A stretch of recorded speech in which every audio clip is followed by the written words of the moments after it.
I would like to present you our experiences in Hamburg with the education and training of the next shipping generation, the next generation of shipping executives and shipping managers. First of all, I would like you to think out of the box, because the first point that we have to consider is who is really our target group? Who are these people that we should educate? And what kind of education, what kind of training should we consider? So are we talking about people who were born back in the 80s, in the 90s, in 2000, later maybe? So we have to adjust and we have to consider the training needs for this group. People who were born, for example, in the 70s or in the 80s, they might not be so familiar with the new network economy, or they might have different attributes and characteristics as customers, consumers, employees, employers, etc. And they're going to have also different expectations.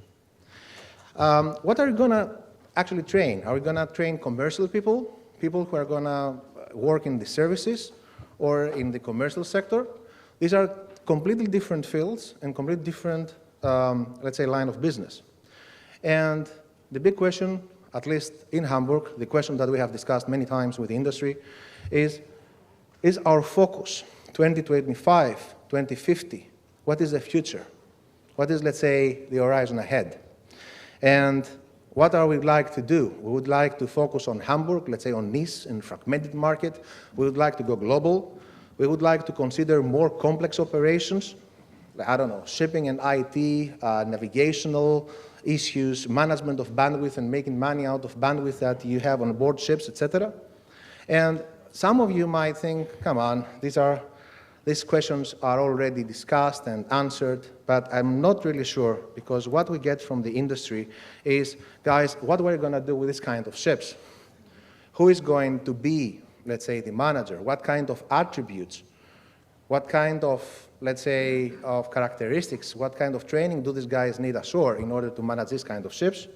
Or ships like this that are at least discussed, and in some cases, ships like this that have innovative technologies or whatever. So you might not like or you might disagree with the technologies or the options or the regulations.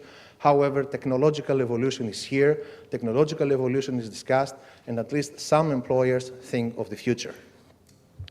What are the requirements? What the employers ask from us? They ask from an holistic, interdisciplinary approach.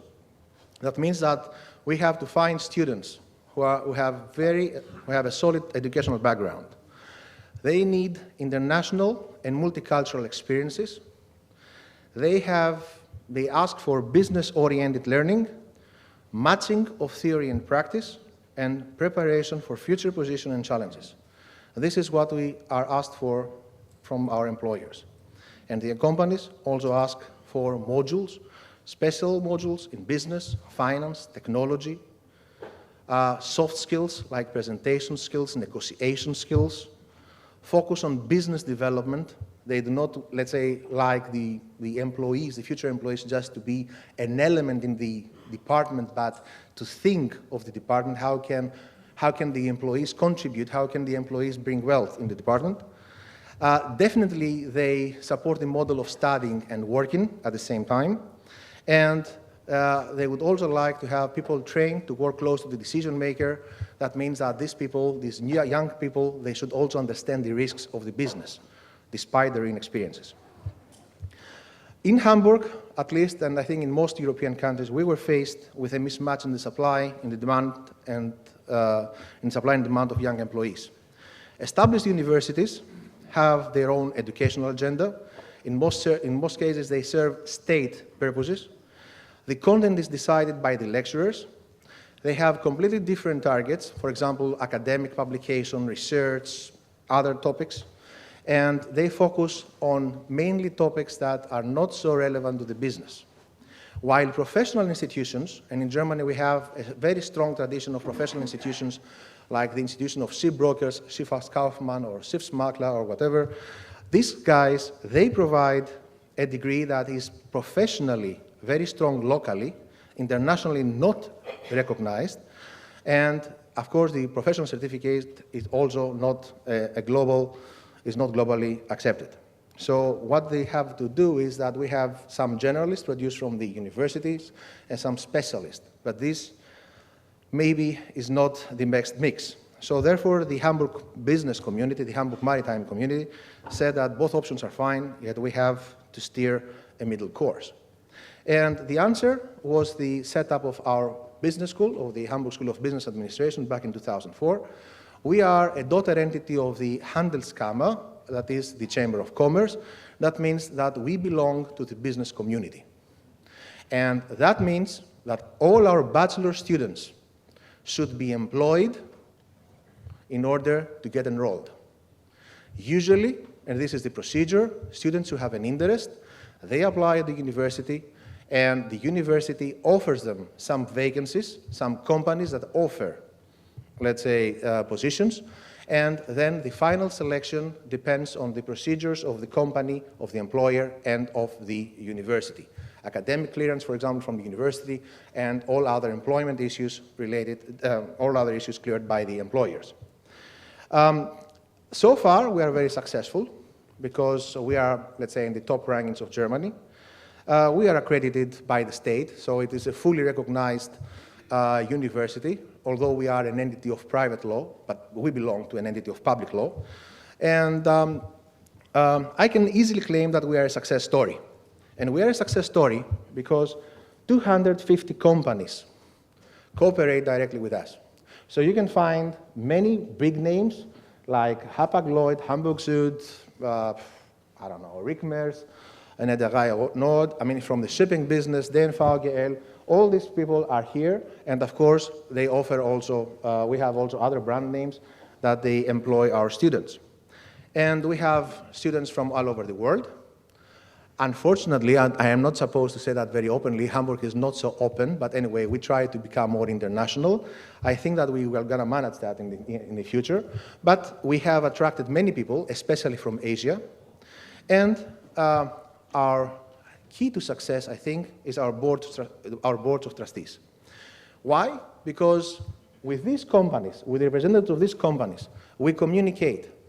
For example, before establishing the bachelor programs and before establishing the maritime management program, one bachelor program that we offer in the shipping industry, we had an exhaustive communication with the business community.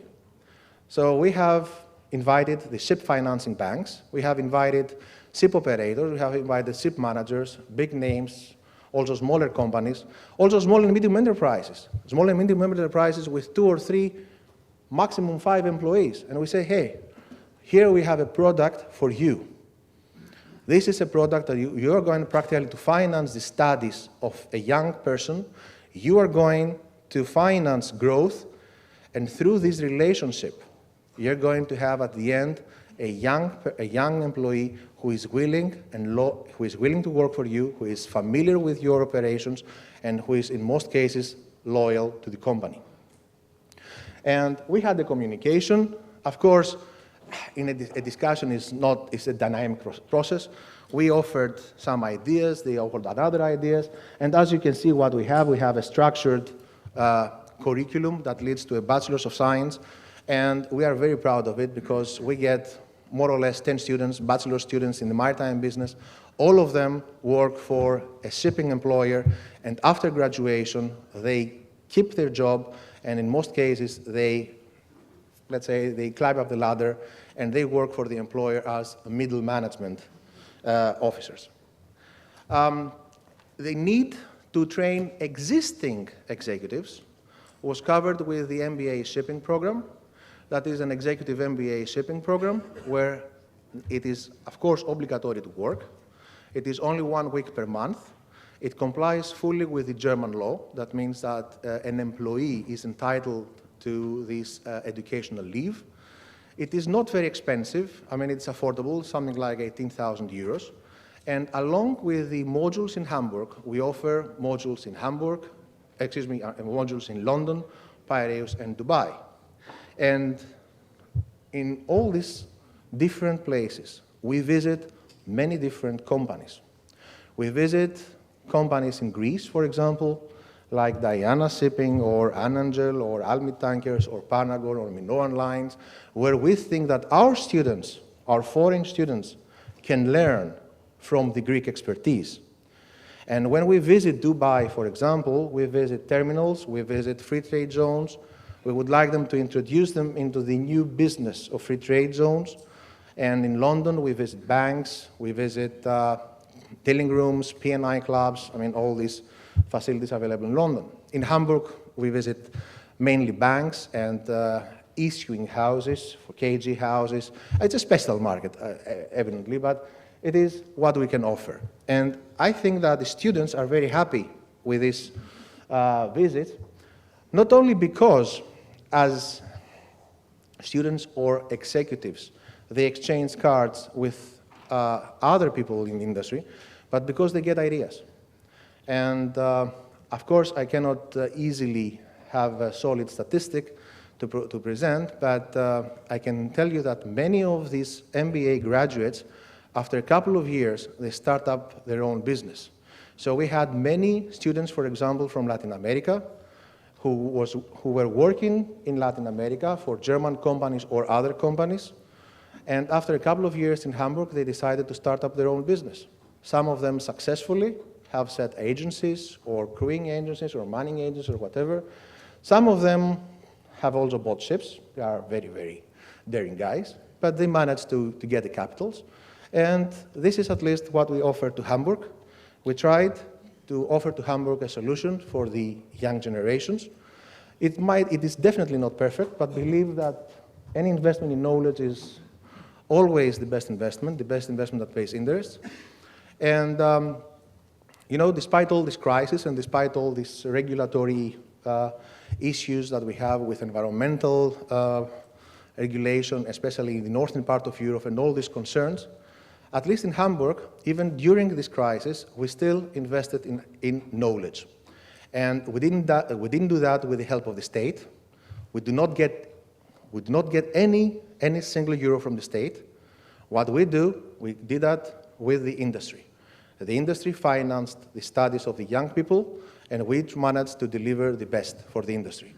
It is, let's say, the best way in order to have the cluster growing and working, and also surviving through any crisis.